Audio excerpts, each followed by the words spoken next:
Alhamdulillah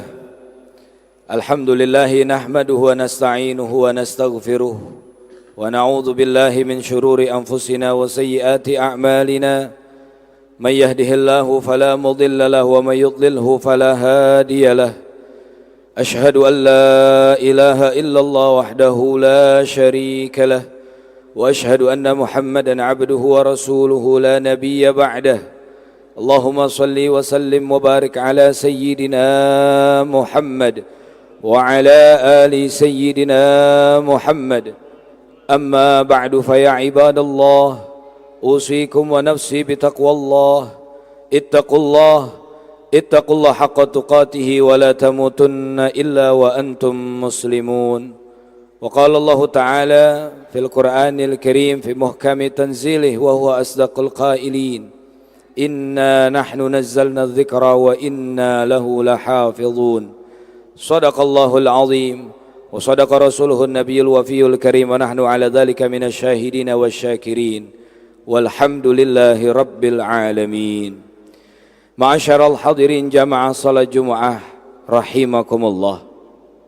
Beriman kepada kitab suci Al-Qur'an, beriman dengan semua kitab-kitab yang diturunkan oleh Allah Subhanahu wa taala merupakan bagian daripada komponen keimanan kita yang tidak bisa ditawar-menawar lagi.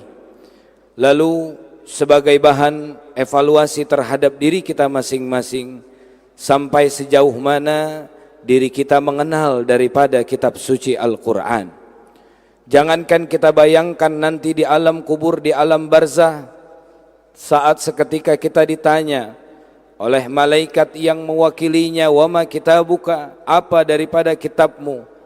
Kita katakan bahwa di situ kitab kita adalah Al-Qur'an.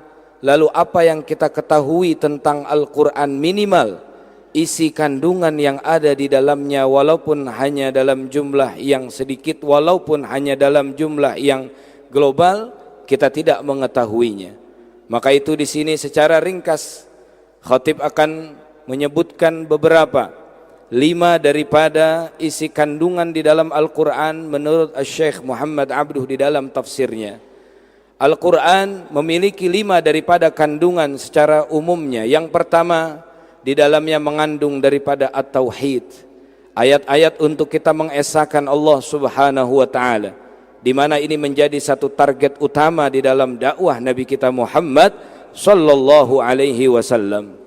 Di dalam Al-Qur'an Allah Subhanahu wa taala berfirman, ya ayuhan nasu taqu rabbakumul ladzi khalaqakum min nafsin wahidah ila akhiril ayat. Di dalam Al-Qur'an Allah Subhanahu wa taala berfirman, qul huwallahu ahad. Juga di dalam Al-Qur'an Allah berfirman, la ilaha illa ana fa'budni. Maka inilah daripada sebagian ayat-ayat yang mengandung isi di dalamnya adalah tauhid, untuk kita mengesahkan Allah Subhanahu wa taala. Jangan sekali-kali untuk kita menyekutukannya. Yang kedua, isi kandungan di dalam Al-Qur'an adalah al-wa'du wal wa'id, yaitu janji dan juga peringatan. Sebagian ulama mengartikan bahwa yang disebut dengan al-wa'du, janji di sini adalah surganya Allah Subhanahu wa taala, yang tentunya dijanjikan kepada orang yang beriman, bertakwa, beramal saleh dengan segala kriteria yang ada. Dan surga tidak bisa secara gamblang untuk kita gambarkan, karena semua bermuara pada apa yang disabdakan pada Nabi kita Muhammad sallallahu alaihi wasallam, ma la ainun ra'at wala udhunun sami'at wala khatara ala qalbil bashar. Namun Allah Subhanahu wa taala juga memuat beberapa ayat-ayat tentang surga di dalam Al-Qur'an sebagai motivasi.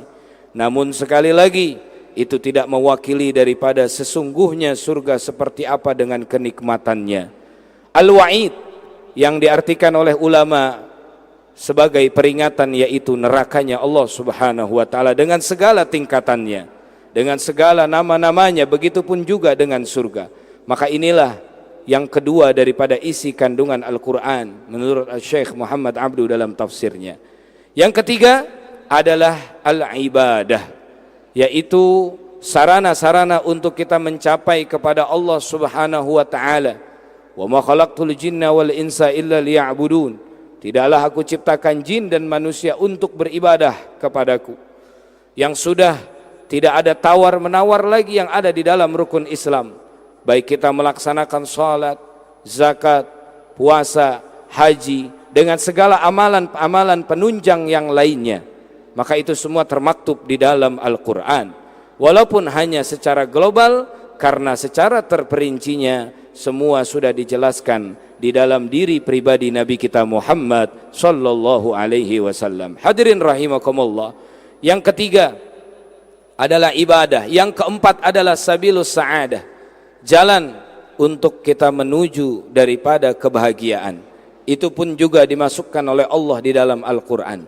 Jadi Allah subhanahu wa ta'ala tidak hanya memerintahkan manusia untuk beribadah, tidak hanya memerintahkan manusia untuk nanti bahagia, namun diberikan semua banyak solusi-solusi jalan di dalam Al-Quran untuk kita menuju kebahagiaan yang hakiki, kebahagiaan daripada akhirat kelak, kebahagiaan yang nanti akan masuk ke dalam surganya Allah subhanahu wa ta'ala. Dan yang terakhir, isi daripada kandungan Al-Quran adalah Al-Qasas, yaitu kisah-kisah, meliputi daripada kisah para nabi dan rasul, 25 yang wajib untuk kita ketahui.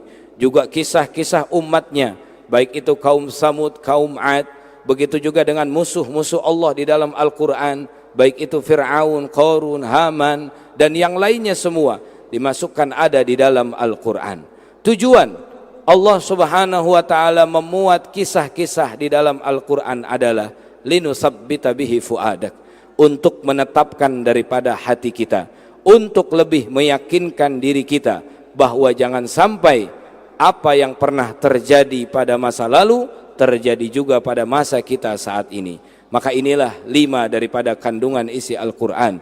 Mudah-mudahan bisa bermanfaat untuk kita semua, minimal untuk bekal kita ketika kita ditanya, baik sesama muslim maupun non-muslim.